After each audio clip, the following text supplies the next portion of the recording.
Bonjour à tous et bienvenue dans le numéro 10 de Radio Thermopyle. Aujourd'hui pour m'accompagner, il y a Anya. Bonjour à tous. Et Derrick. Salut. Moi comme d'hab c'est Dagon. Et en fait aujourd'hui on a décidé, même si c'est un peu en retard, de vous faire un épisode sur les élections européennes pour vous dire ce qu'on pensait des résultats, etc. Bon alors effectivement il n'y a plus d'épisode la semaine dernière parce qu'il y a eu des problèmes d'emploi du temps et compagnie. Bon on va essayer de se tenir un emploi du temps le plus strict possible, mais c'est vrai que bon des fois il y aura des cafouillages, mais c'est pas grave, voilà.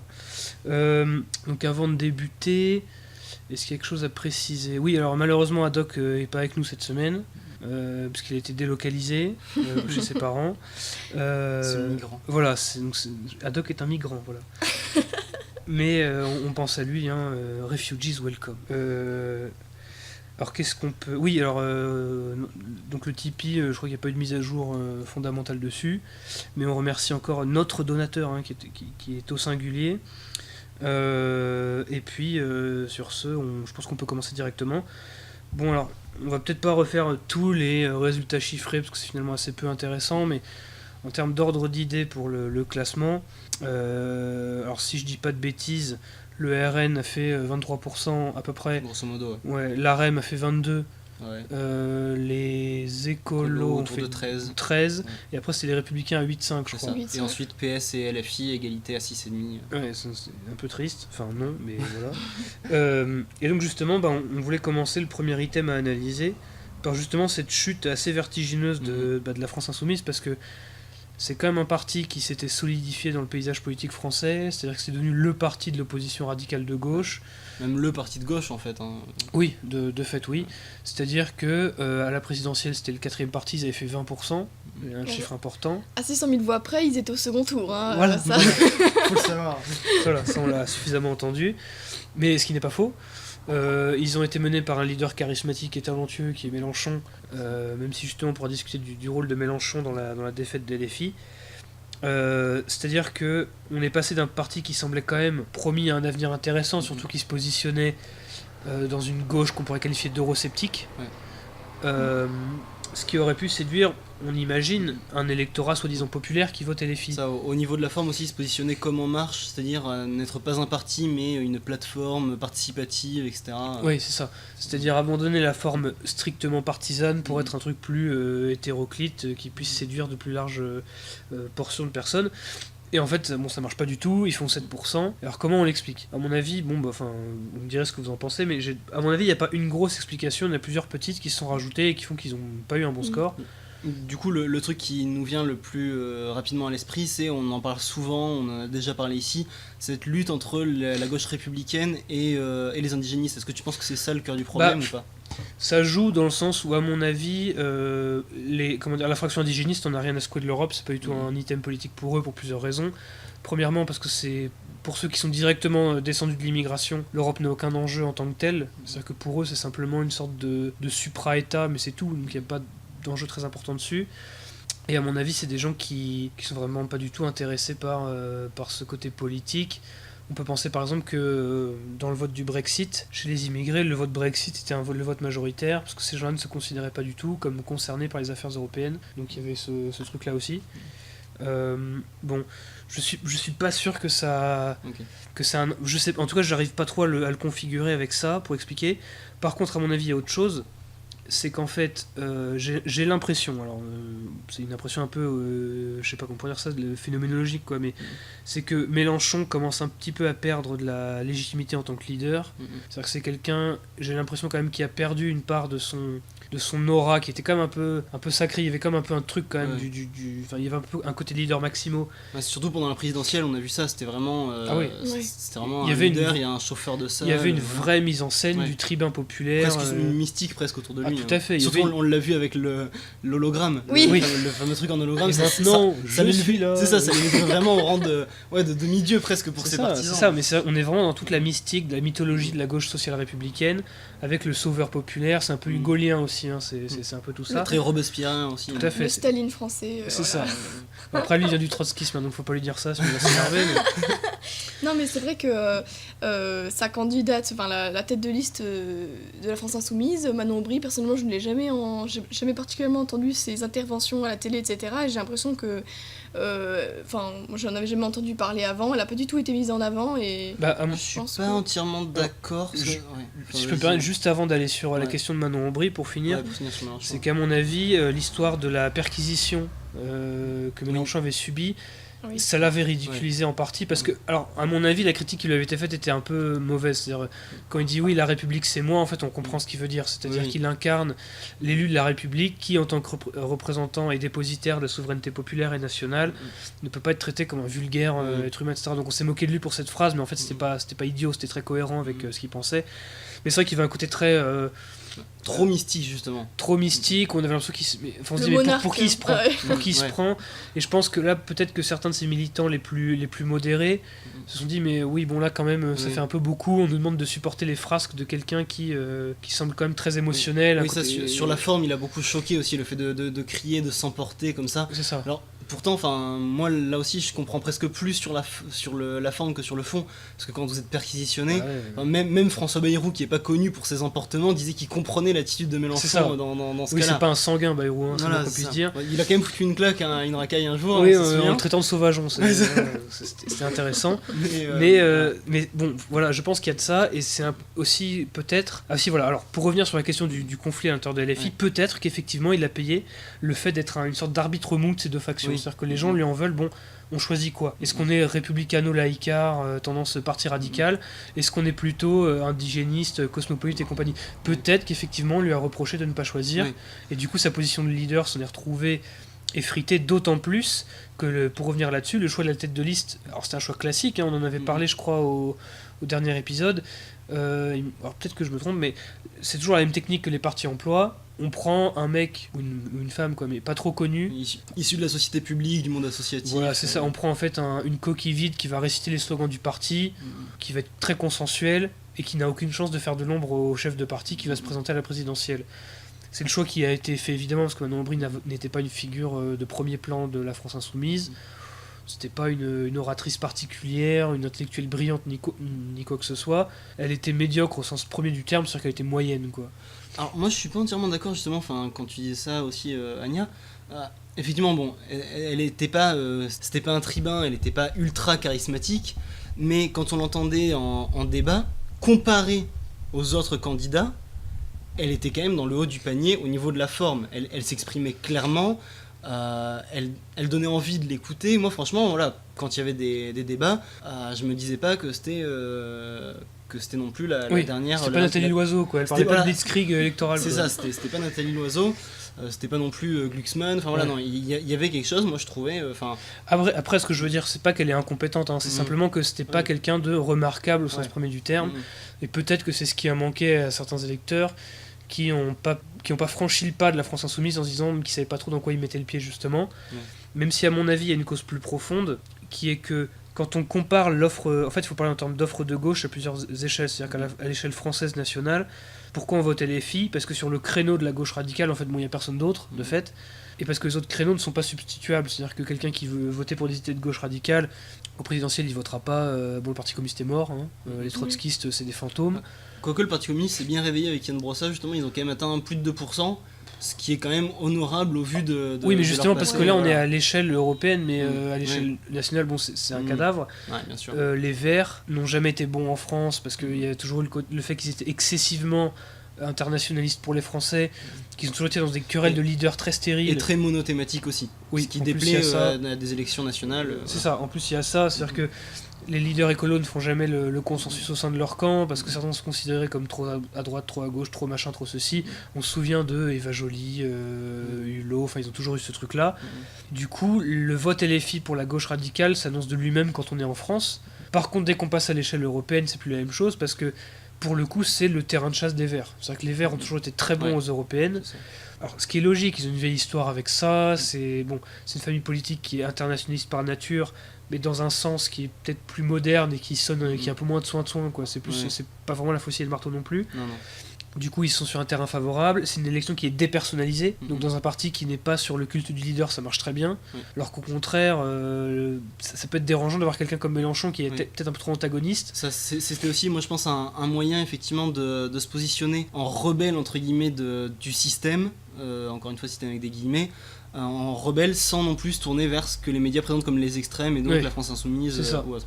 C'est ça, à mon avis, c'était un vote de. Comment on pourrait dire ça enfin, de sécurité, quoi. C'est-à-dire Oui. qu'on est de gauche, mais on De veut pas. contestation tranquille quoi. Voilà, c'est ça, c'est un peu c'est ça.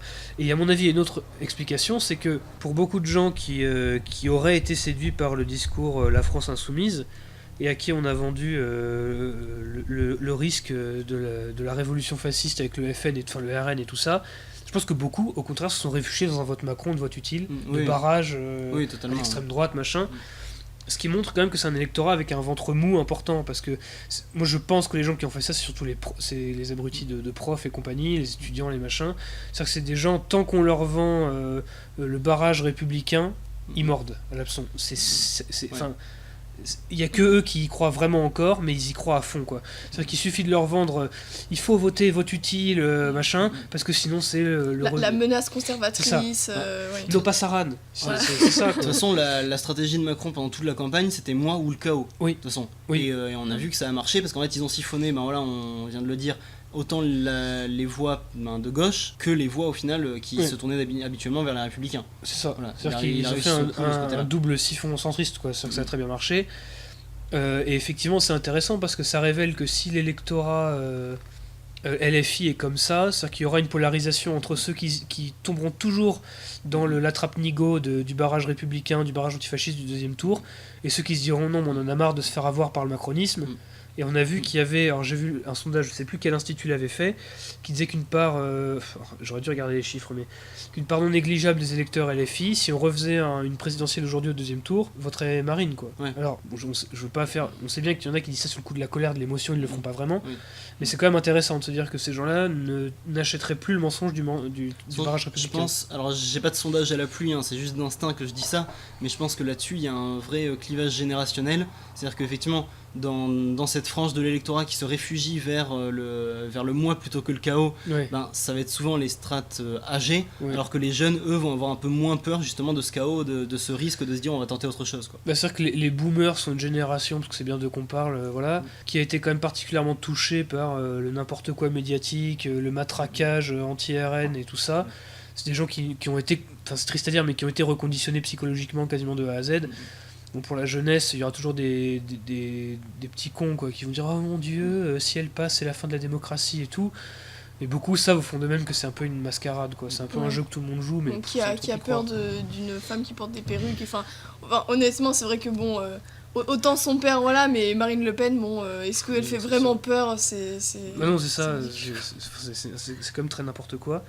Mais pourtant, j'avais vu, tu disais que certains votes insoumis iraient au Rassemblement National si les présidentielles se refaisaient, et pourtant j'avais vu également un autre sondage qui montrait que finalement très peu de ces votes-là étaient revenus au Rassemblement National pendant les européennes. Voilà. Donc à mon avis, c'est pour ça que je disais que c'était une sorte de réflexe un peu sous la colère, c'est-à-dire que pendant l'élection, il y a très peu de gens qui sont passés au RN, ce qui est logique parce que c'est une élection à un tour, donc il n'y a pas de raison de faire beaucoup de transferts en soi, c'est-à-dire que chacun vote pour son camp, Oui, et vu même, que c'est une proportionnelle, bon... même si autant La République En Marche que le RN ont voulu le transformer en second tour. C'est ça, tout à fait, de ils ont fait, absolument voulu le transformer en présidentiel, alors qu'en soi, que l'un soit premier ou deuxième, en soi ça change quasiment rien en termes numériques. En termes de nombre de députés, ils sont à 22 députés chacun, hein, si je ne me trompe pas. Donc en soi, bon, ça change rien. Mhm. Mais c'est vrai qu'il y avait la volonté de rejouer la présidentielle, et c'est pour ça que très vite, le Rassemblement National, enfin Marine a dit bon, on a gagné, Macron doit dissoudre le Rassemblement National. C'est bon, ce qui est n'importe quoi, hein, il va jamais le faire, c'est débile. Mais c'est une manière de faire comprendre à tout le monde qu'en fait tous les combats politiques jusqu'à 2022, ça va être de rejouer la présidentielle pour, enfin de s'entraîner jusqu'à voir la vraie quoi. Ouais. En fait c'est ça, parce qu'il y a toujours la peur pour le RN d'être au second tour sans jamais se faire élire. Ouais. Sauf qu'au final, on sait très bien que si ça arrive demain, si ce second tour se revoue demain, ben, le Front n'arrivera pas au pouvoir. Le Front en tout n'arrivera cas, pas avec Marine. Pas avec Marine, et moi je pense même pas avec l'étiquette Rassemblement National avec la flamme bleu blanc rouge. Ouais, non mais Il y a trop d'héritage derrière, autant derrière le nom que derrière. Des héritages et puis des habitudes aussi. Ouais. C'est-à-dire que ouais. Et c'est justement peut-être qu'on on fait une habile transition en parlant d'héritage et d'habitude sur la campagne de Bardella. Parce que c'est vrai que ça a été pour moi la révélation de la campagne. C'est-à-dire que bon, les têtes de liste étaient quand même pas très bons. Enfin, l'oiseau c'était quand même. Bon, c'était très drôle. Hein. Oui, c'est- L'ancienne Gudarde qui parle de blitzkrieg électoral, ça fait beaucoup rire. Mais bon, c'était quand même assez triste. Mais c'est vrai que Bardella était très bon. C'est encore Bardella plus- était très bon. Ah Quand- oui, je ouais. l'ai trouvé vraiment très très bon dans beaucoup de ses interventions. Je trouvais qu'il se démarquait vraiment par rapport aux autres têtes de liste. Oui, je Ben, pense que. Déjà, il y a eu donc sur la forme, ouais, Bardella, il sait se débrouiller face à une caméra, il est très bon en débat, contrairement à Marine. Et sur le fond aussi, il y a eu toute une influence. On a vu l'influence du départ de Philippot et de Ouais. l'arrivée d'Hervé Juvin, concrètement. Une ligne beaucoup plus localiste, axée voilà, sur la défense des territoires, des terroirs. Une ligne beaucoup plus identitaire que souverainiste au final. Ouais. Et ça, on a vu que ça payait finalement. Bah, disons qu'en plus, c'est peut-être aussi une question de parcours personnel. C'est-à-dire que Bardella, bon, il est jeune, hein, il a 23 ans, ce qui est particulièrement jeune. C'est quelqu'un qui est né en Seine-Saint-Denis, Ouais, quoi. c'est vrai. C'est pas du tout quelqu'un qui vient de la bourgeoisie catholique de Versailles et qui va au RN. Enfin, c'est. D'ailleurs, ça lui avait été reproché par. C'était quel Oui, un député des Républicains, enfin Voilà. pas un député, mais un membre des Républicains. Oui, Qui, je sais. Ah mince, je sais Je plus sais qui. plus qui, mais oui, ce tweet. qui avait dit ah oui comment François-Xavier Bellamy qui a eu un doctorat en je sais pas quoi ou je sais pas- Agrégé de philosophie. agrégé de philosophie a-t-il pu passer après Quelqu'un un qui n'est même pas pauvre, licencié en voilà, qui géographie. n'a même pas une licence de géographie. Enfin, Voilà, c'est ça. oui. Ça, c'était vraiment le mépris de classe le plus. Enfin, c'était vraiment aberrant. Mm. Mais voilà, c'est ça. Donc, à mon avis, ces choses-là font que. Enfin, Bardella, s'il est bon comme ça à 23 ans, et s'il se fait pas dégager ou marginaliser, qu'il a l'occasion de se développer, peut être vraiment très bon pour dans les années à venir, quoi. Ça peut être quelqu'un qui a du potentiel. À voir, parce que aussi, ce qui a pu lui être reproché, c'était d'être très manipulable et donc au final d'être un pion de Marine. C'est ce qu'on dit. Donc si effectivement cette analyse-là est juste, est-ce qu'il osera un jour voler de ses propres ailes?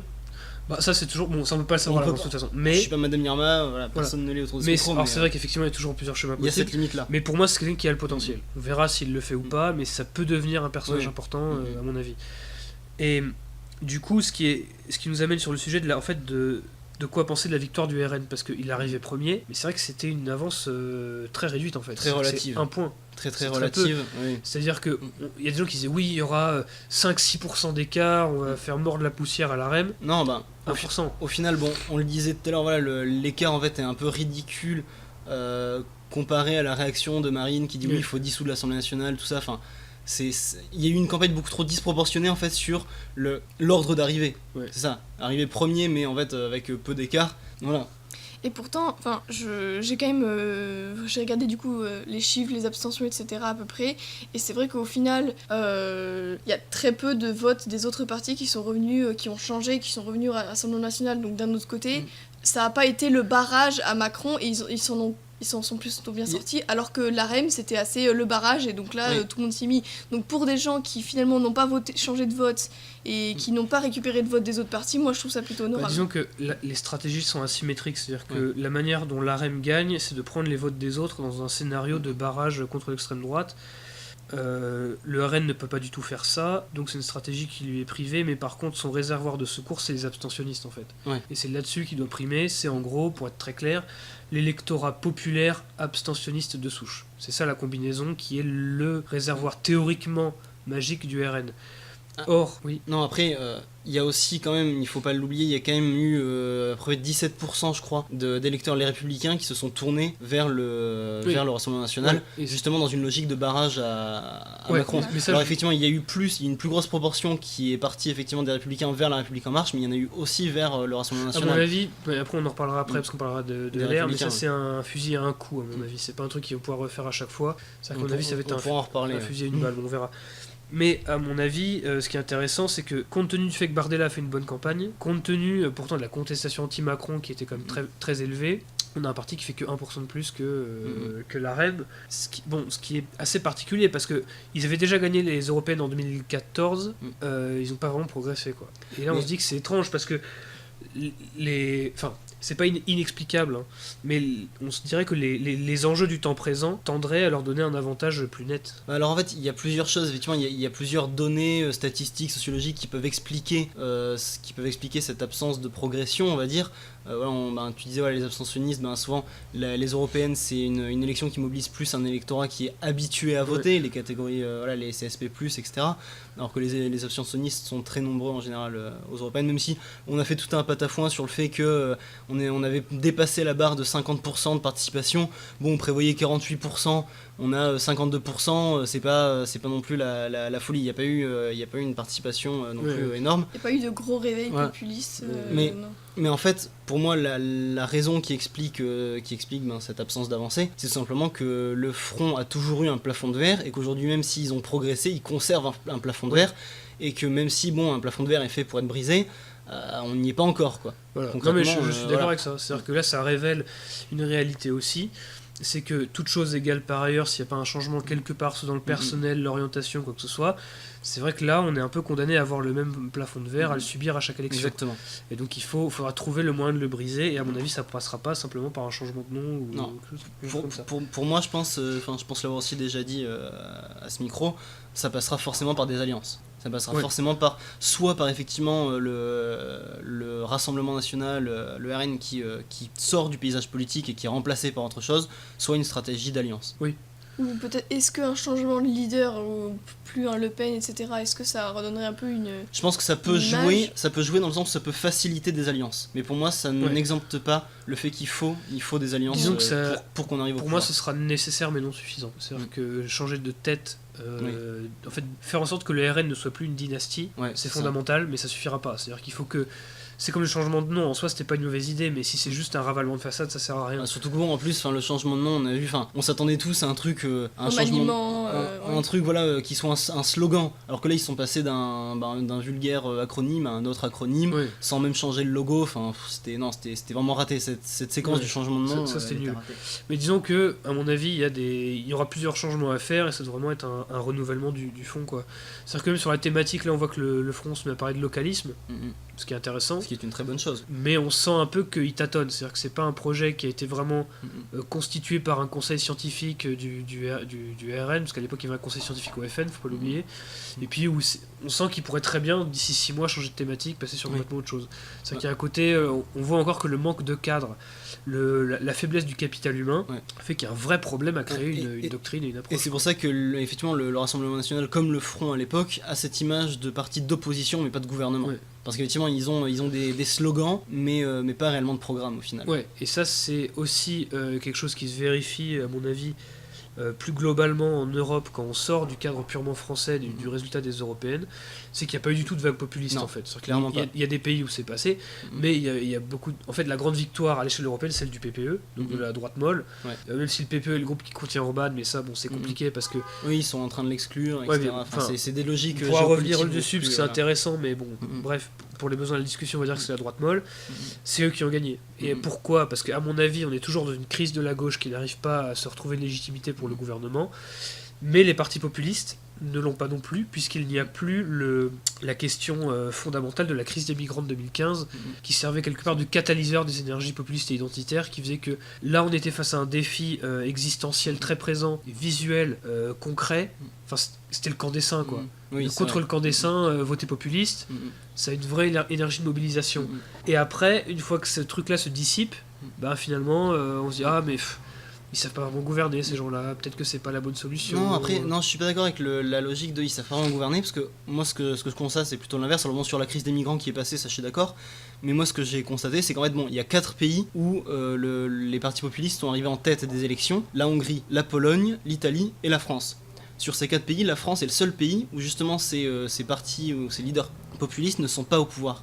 Donc justement en fait c'est quand les partis sont au pouvoir, forcément il y a un réflexe chez l'électorat d'aller voter pour ceux qui sont au pouvoir. On le voit après chaque présidentielle, on voit que c'est le parti du président élu qui l'emporte. Là dans les élections européennes, on a vu que le parti européen qui arrive en tête, c'est le PPE, c'est le parti qui contient le plus de chefs d'État. En France, la victoire s'est jouée à rien. parce que le parti présidentiel est arrivé à peine derrière le parti populiste. Oui, non, c'est pas faux. C'est vrai qu'on peut le voir comme ça aussi, c'est vrai. Mais je pense qu'il y a globalement l'idée que pour certains, c'est un pas qui, lorsque le parti populiste n'est pas au pouvoir, qui est difficile à franchir, Tout à parce fait. qu'on se dit, mais en fait, ils défendent quoi? On sait pas trop. C'est-à-dire que. Et ça, c'est un truc qui avait été évoqué dans le bouquin de Jean-Yves Camus et Nicolas Lebourg. C'est qu'en fait, sous le terme de parti populiste, en fait, on met des choses très différentes. Et des partis qui ont des héritages politiques tout à fait variés. C'est-à-dire qu'il y a des gens qui viennent effectivement du fascisme ou du post-fascisme ou machin.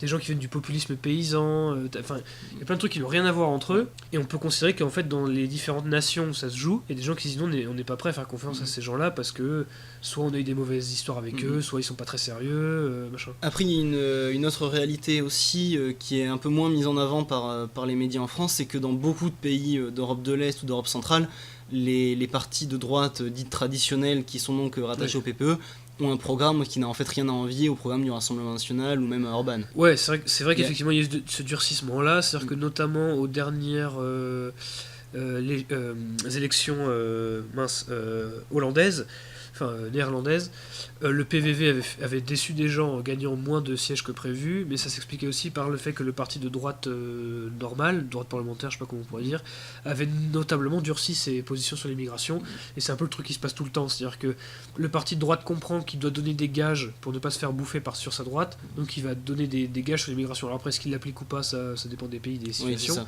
mais voilà, c'était la stratégie de Sarkozy en 2007. Hein. Ça. Et ça a été un petit peu la stratégie de Wauquiez et Bellamy aussi. Oui, d'une certaine façon. Ouais. Bon, qui a échoué, hein. On va pouvoir y venir. Oui, voilà. D'ailleurs, justement, parce que maintenant qu'on a parlé suffisamment du RN, la question des Républicains, ils font 8,5%, ce qui est un score dramatique pour eux. C'est un effondrement complet. En fait, c'est peut-être avec un écart, ce qui aurait dû se passer à la dernière présidentielle en fait. C'est-à-dire que le PS était complètement cassé la gueule, avait disparu. Bon bah là il a fallu attendre les européennes pour que les LR rentrent en crise en fait. De toute façon, pour moi, ce qui s'est passé en fait, c'est qu'ils ont clairement été victimes du vote utile. J'en parlais tout à l'heure, que soit vers LREM, soit vers le RN. Ouais. Ils ont vraiment été siphonnés par ces deux mastodontes, on va dire. Et au final, quand on regarde les chiffres, c'est assez amusant de constater que en termes de nombre d'électeurs, François-Xavier Bellamy a fait 1,9 million de voix. Ce qui est à peu près équivalent au nombre de voix qu'avait recueilli Fillon à la primaire de la droite. Ouais. C'est-à-dire qu'en fait, l'électorat qui n'a pas été séduit par le vote utile, c'est vraiment l'électorat qui était convaincu par les positions portées par François-Xavier Bellamy, c'est-à-dire un électorat très conservateur, souvent catholique, habitué, fervent défenseur des combats sociétaux contre le mariage pour tous. C'est ce que les commentateurs ont appelé la droite Trocadéro, ce que certains classent aussi auprès de Sens commun. C'est vraiment cette droite-là qui s'est mobilisée pour François-Xavier Bellamy. Mais sinon, tout le reste de l'électorat habituel de droite, de la droite française, la droite parlementaire française, lui c'est totalement j'ai l'impression qu'en fait, le créneau qu'occupe Bellamy, c'est un créneau qui est celui de la droite bourgeoise.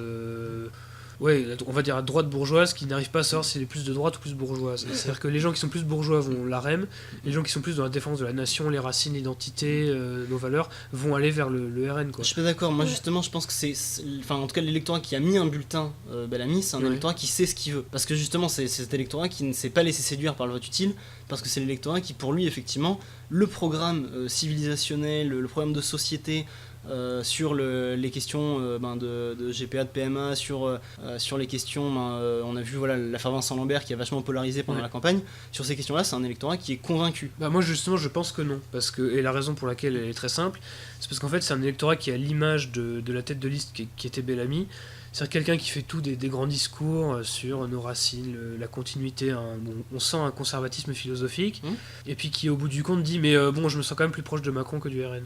Et c'est-à-dire qu'il y a toujours ce truc-là qui fait qu'on sait très bien, et ça c'est la vieille tradition de la droite bourgeoise en France, et c'est pas que en France d'ailleurs, mais c'est toujours de cultiver une sorte d'éthos un peu comme ça, tradit, et puis par contre le jour où il faut aller au turbin, on sera dit de l'autre camp parce qu'il faut quand même pas déconner. Mais c'est pour ça que du coup justement ces gens indécis, pour moi, se sont tournés soit vers le front parce qu'ils ont été scandalisés par les propos que tu viens de dénoncer, soit vers La République En Marche, parce que eux justement ils étaient d'accord avec je préfère Juncker à Orban, mais qui était en contradiction avec les idées conservatrices de Bellamy. Et que du coup les 8% qui restaient, c'était ceux pour le coup. Pour moi, c'est un noyau dur. Les 8%, les fervents du parti, les 8% pour moi, c'est un noyau dur. Pour moi, c'est pas un noyau. Enfin, en fait, voilà, c'est le problème. Est-ce qu'on le définit comme dur par sa compétence à être sans compromis, ou dur sur ses valeurs et les sacrifices qu'ils sont prêts à faire? C'est aussi la droite qui rassure, on vote comme ça par tradition. C'est peut-être aussi des loyalistes du parti. Après, c'est aussi parce qu'en fait, toi, tu te dis effectivement, des gens convaincus, patriotes, etc., ils vont forcément mettre la défense de l'identité en premier par rapport à toutes les préoccupations politiques qui peuvent exister dans le monde contemporain. Oui. Sauf que maintenant, pour cet électorat-là, ce qui prime par-dessus tout, c'est les valeurs sociétales. Ah oui, d'accord. C'est-à-dire que pour eux, en fait, conservateur, effectivement, ce sont des gens qui peuvent être prêts, enfin pas prêts au compromis, mais qui vont se dire effectivement, le combat identitaire va être comment dire, subordonné au combat sociétal. C'est-à-dire que c'est un électorat qui va se dire effectivement, qu'il y ait plus d'immigrés l'année prochaine, c'est pas grave, tant qu'on interdit la GPA et la PMA. Tu vois. Alors, je peux comprendre que ces gens-là pensent ça. Bon, je pense que c'est une erreur fondamentale, mais bon, j'ai pas envie de faire un épisode entier dessus. Mais pour moi, justement, quelque chose qui a été révélé par ces élections, et c'est pas juste révélé par ces élections, c'est un truc de grande ampleur, une grande tendance, c'est que justement le réalignement de la droite vers la droite populiste est une droite qui, si elle est conservatrice, n'est pas dans le, comment pour dire ça, ne se perd pas dans les combats culturels type avortement et compagnie, alors ce qui veut pas dire que je suis pour ou quoi que ce soit, mais pour moi ça c'est des combats d'arrière-garde, c'est-à-dire que c'est des combats qui peuvent se comprendre au niveau des valeurs, notamment pour les gens religieux, ça se comprend tout à fait, au niveau de la foi, etc., de la conception de l'éthique relative à l'humanité, mais je pense que c'est au contraire des combats culturels qui sont des items d'arrière-garde. Pour moi c'est complètement ça, c'est-à-dire que et c'est pour ça qu'à mon avis il y a aussi une part générationnelle dans l'électorat Bellamy. Je pense que c'est peut-être des gens qui se sentent plus concernés par ce qui est arrivé à Vincent Lambert, les questions de PMA, GPA, plus l'adoption, des gens qui étaient probablement fidèles à la manif pour tous, mais qui ne sentent peut-être pas venir l'urgence démographique. Moi je suis pas entièrement d'accord avec toi, enfin si je suis d'accord avec toi sur le fait que ces gens ne sentent pas venir l'urgence démographique, ou en tout cas effectivement ils la subordonnent à d'autres questions, mais moi je suis pas d'accord avec toi sur le fait que ce soit des combats d'arrière-garde et qu'il faudrait du coup marginaliser. Je pense qu'au contraire, justement cette droite populiste devrait se réapproprier ces combats conservateurs, même catholiques sur le fond, parce qu'effectivement ça reprend la doctrine sociale de l'Église, parce qu'on en a déjà parlé, je me souviens plusieurs fois, c'est ces mots qui sortaient de ta bouche, où tu disais, Dagon, que nous devions, nous le camp populiste, être en capacité de proposer un modèle de société, et pas simplement de dire nous ce qu'on veut, c'est continuer la société telle qu'elle est sans les immigrés. Non, oui, et ça justement, ce côté conservateur nous apporte, enfin même si moi je me définis pas comme conservateur, mais on va dire la pensée portée par le courant conservateur nous apporte justement des valeurs sur le fond qui propose un modèle de société différent de celui qu'on connaît aujourd'hui. Non mais je comprends carrément ce que tu veux dire, mais après bon c'est une subtilité sémantique, donc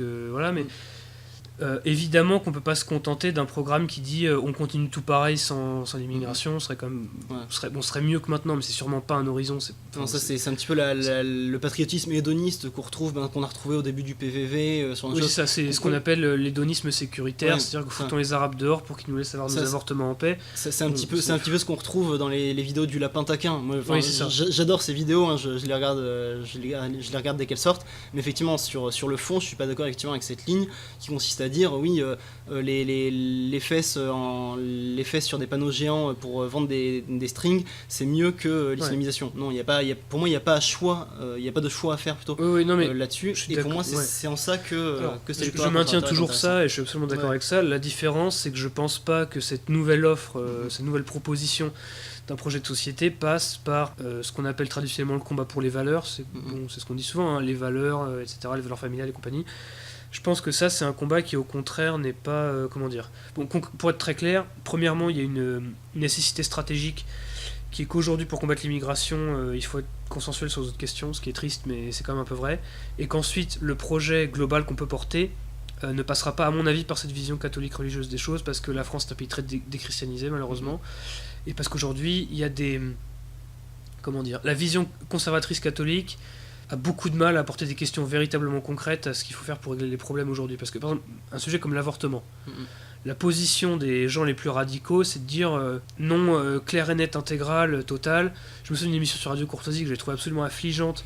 C'était au Libre Journal d'Henri de Lesquen, où il avait invité tout un tas de gens qui étaient contre l'avortement pour une discussion comment faire, etc.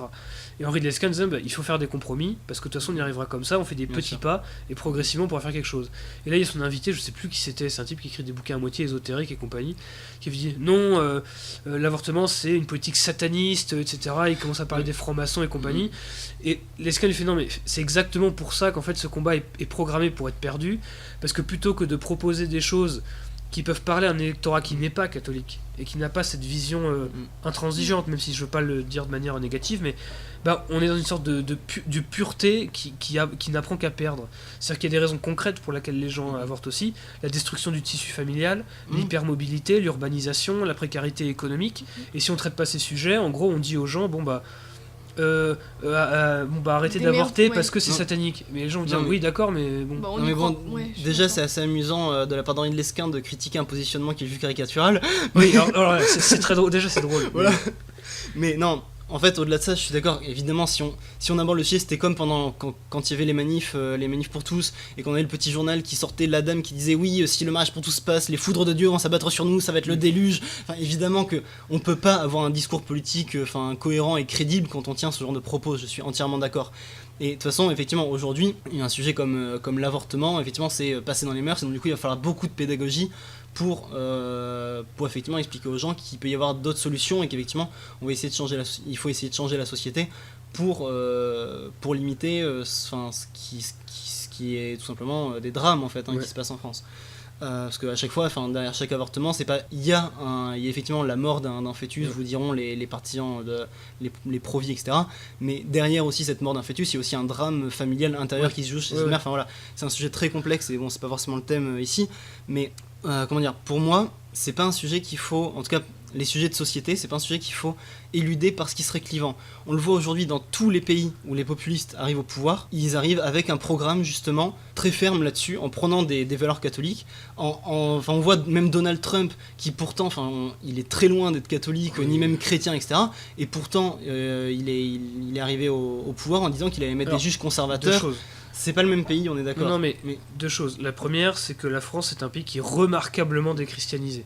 C'est-à-dire que même selon les standards européens, il y a peut-être que les Suédois qui croient encore moins que nous. C'est-à-dire que c'est quand même un contexte qui change complètement la donne.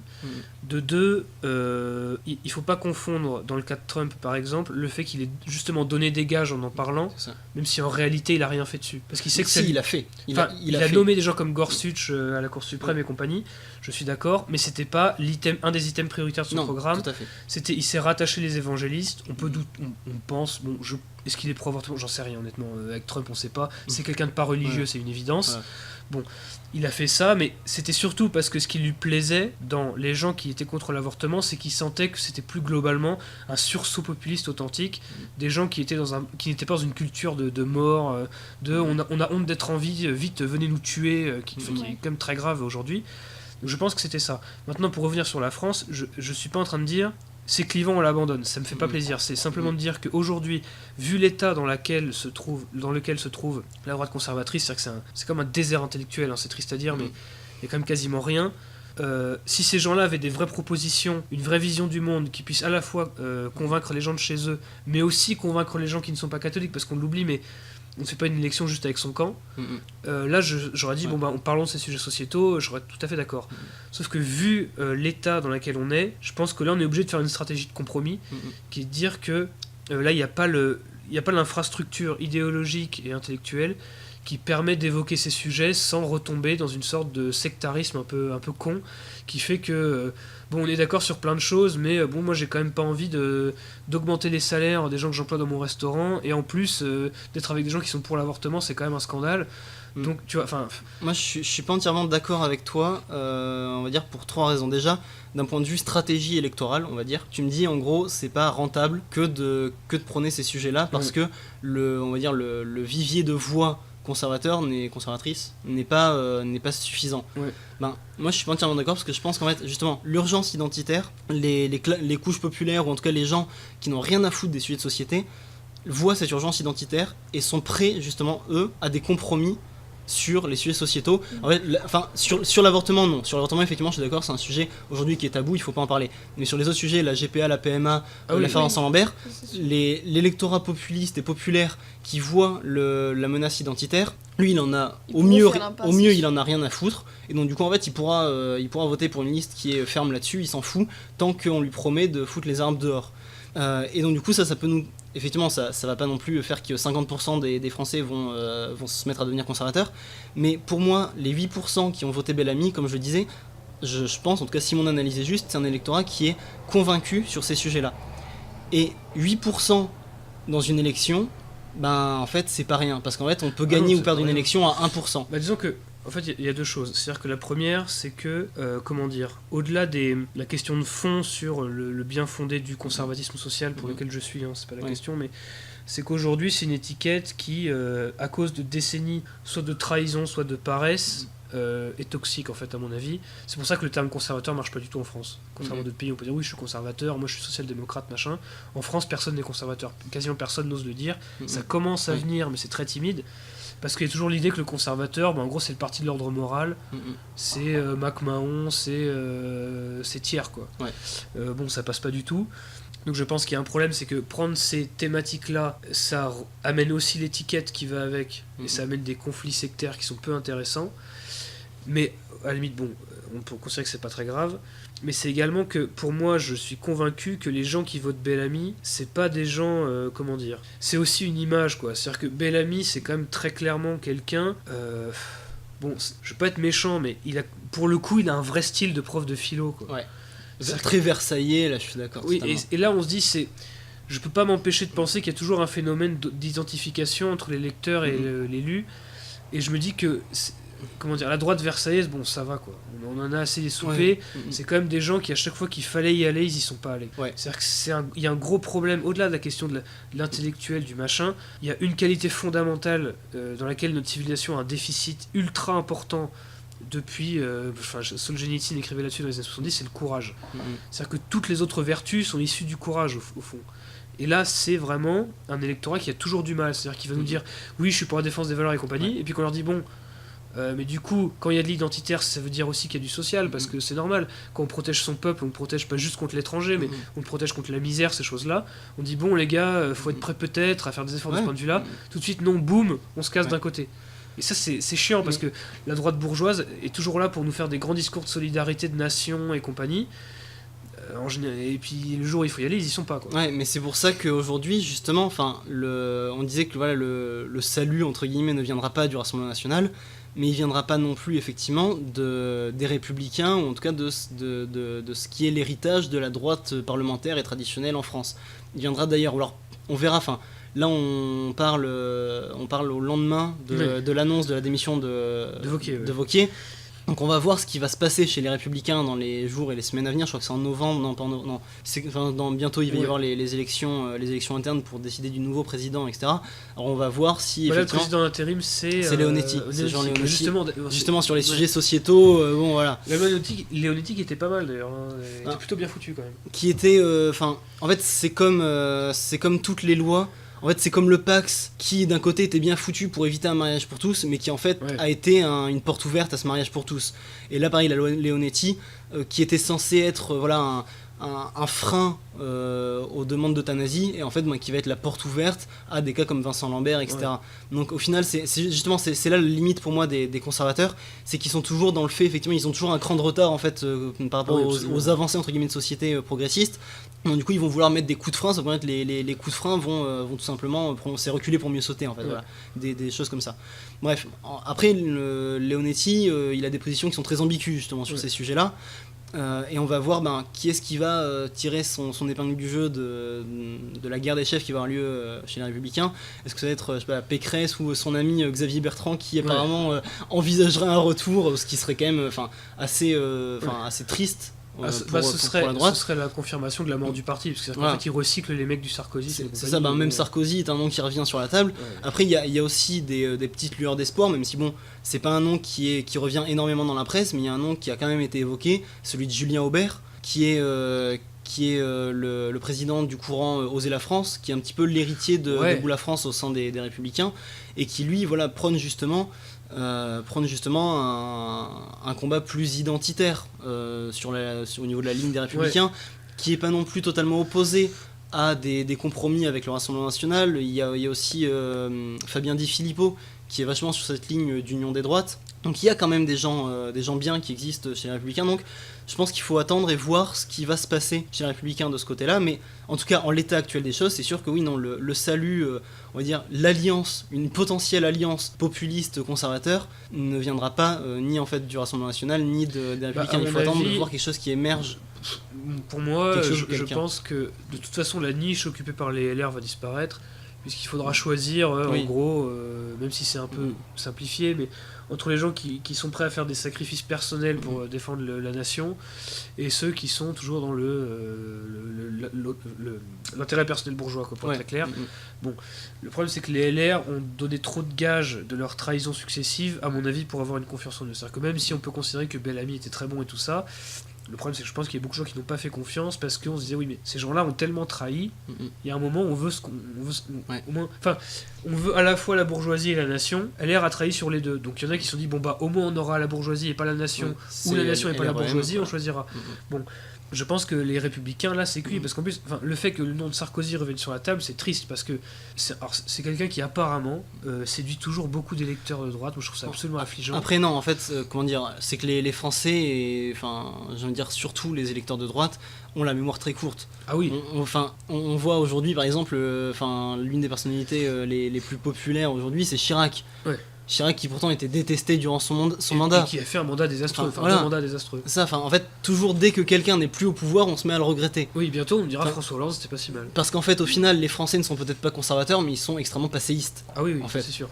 Et donc voilà, c'est ça qui fait qu'aujourd'hui, on a toujours les mêmes noms, les mêmes vieux loups de la politique qui reviennent toujours année après année, parce que oui, les Français se disent toujours c'était mieux avant, en fait. Et là, c'est effectivement c'est la nostalgie la plus détestable qui soit. Mais voilà, c'est-à-dire que là, c'est-à-dire que j'en avais déjà parlé, mais LR, c'était le parti des boubous, les boomers bourgeois, n'est-ce pas?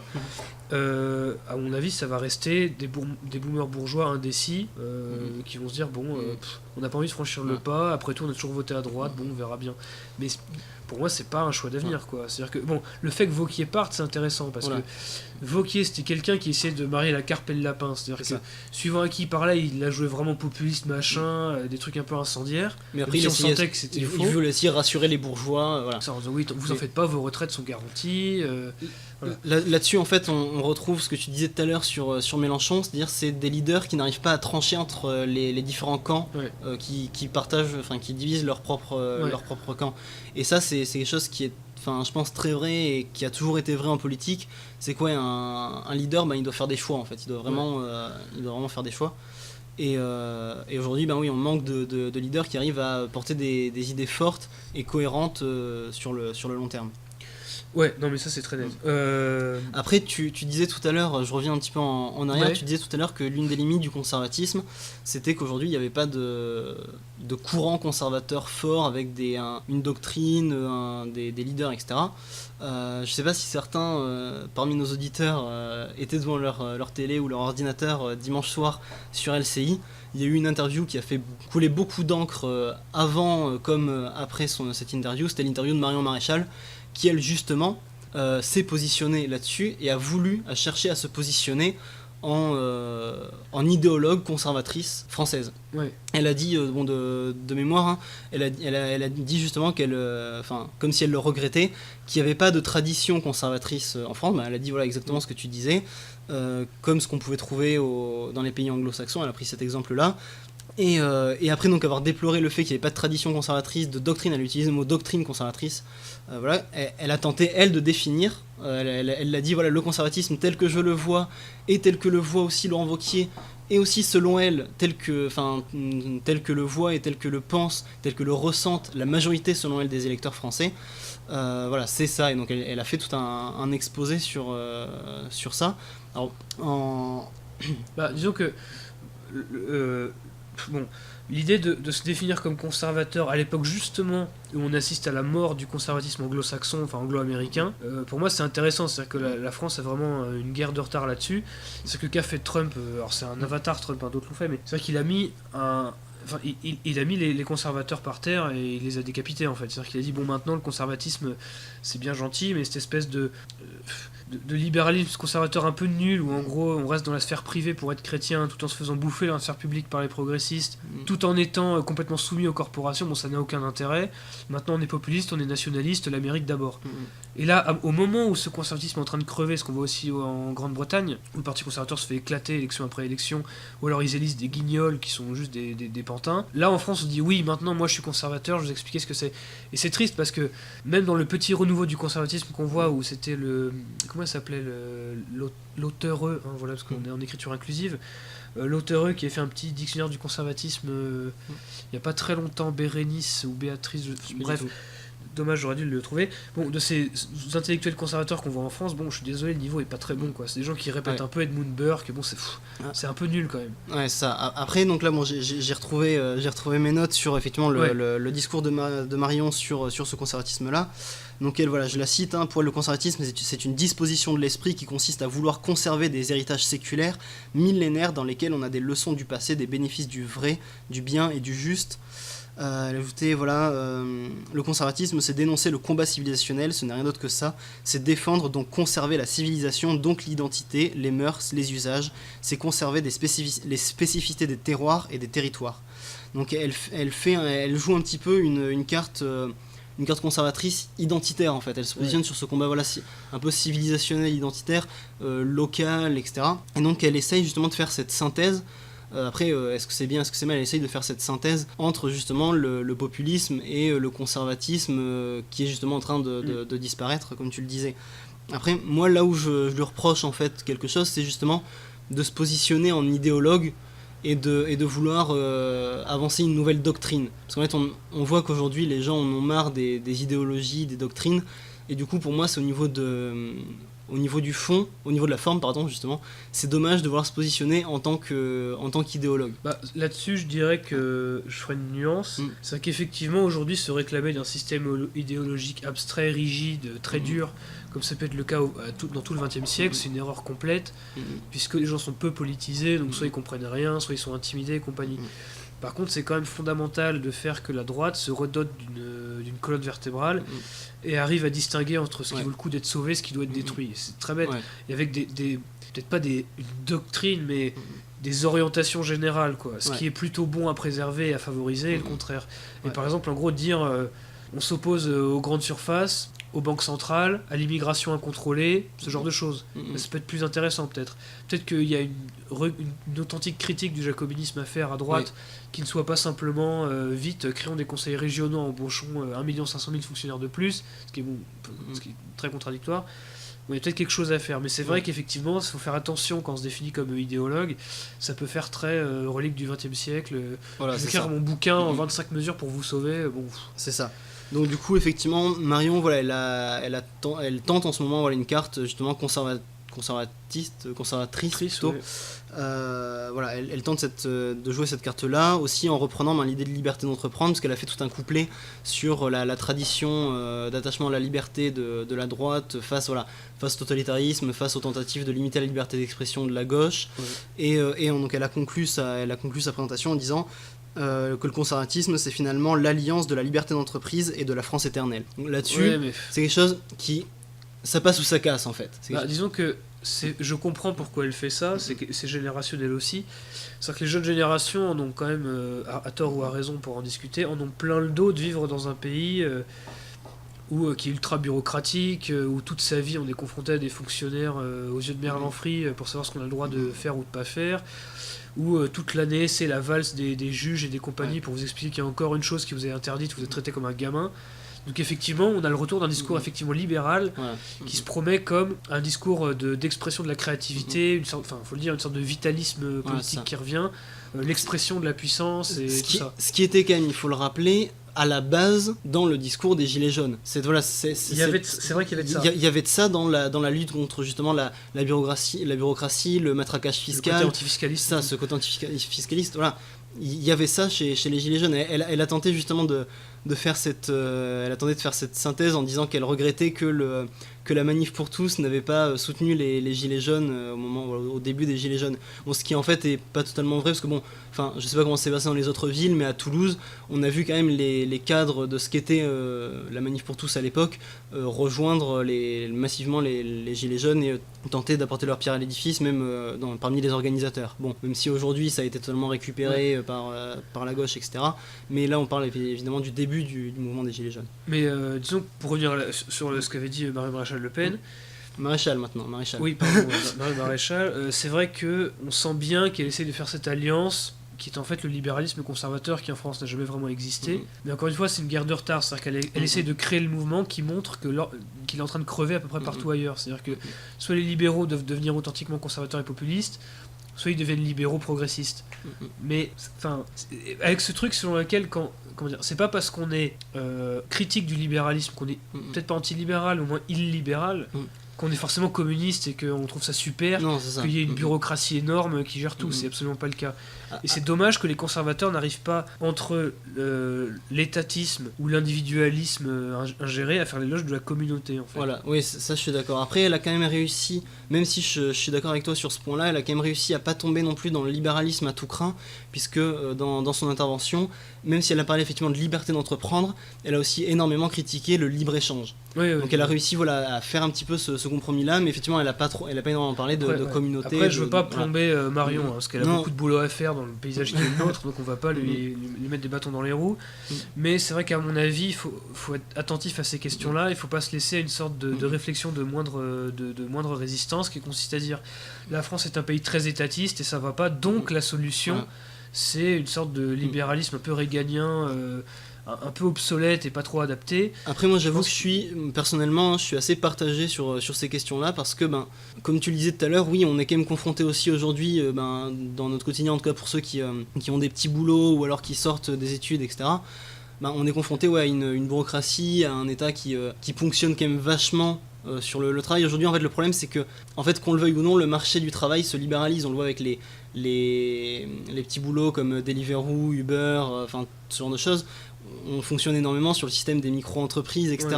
Et aujourd'hui, ce système de micro-entreprises, ce système d'économie libérale ou libéralisée est très pénalisé d'un point de vue fiscal.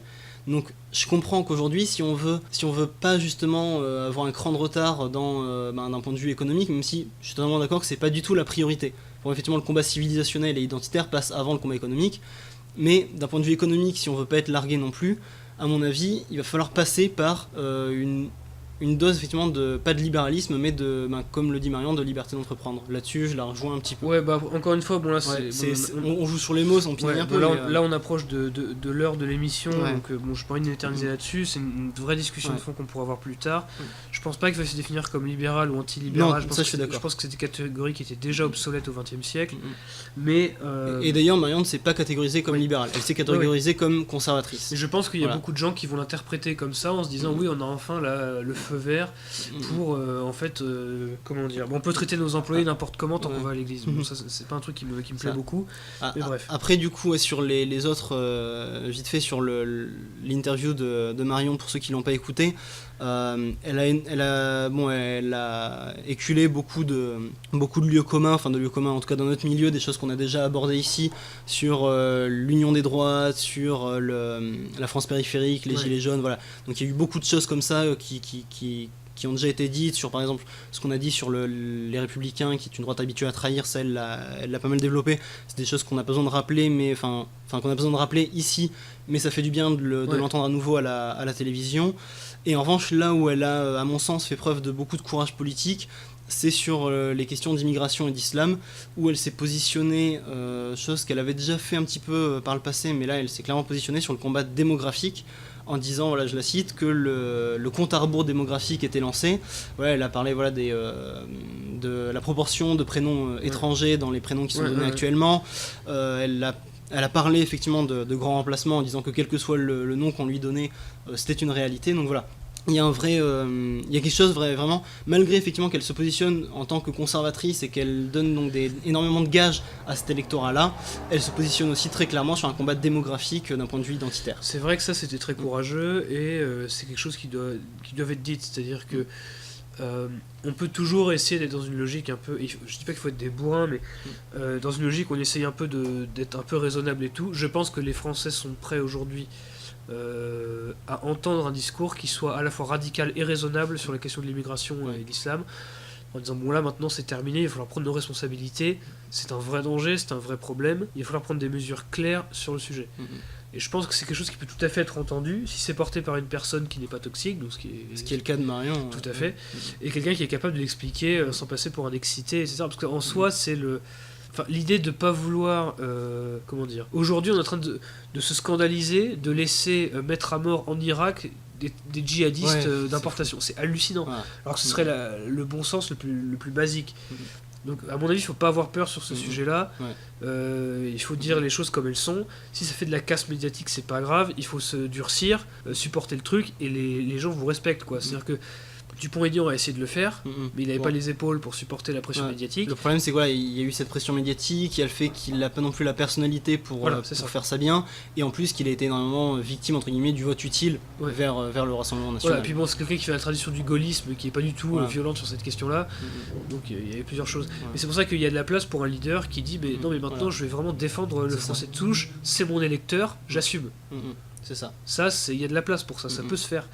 Ce sera pas facile au début à défendre, mais ça portera ses fruits, c'est une évidence. La question maintenant, c'est qui. Voilà. Qui et quand. Parce qu'effectivement, Marion, pour l'instant, ne se présente pas comme un recours, et c'est très bien d'ailleurs qu'elle prenne son temps là-dessus, parce que ça aurait été trop tôt maintenant. Mais effectivement, il va falloir un jour que cette idée-là, ces idées-là même, parce qu'il y a plusieurs idées, on l'a évoqué dans l'émission, qui peuvent sembler parfois même contradictoires, qu'il va peut-être falloir allier ou non. Voilà, la réponse, on l'aura dans les semaines ou les années qui viennent.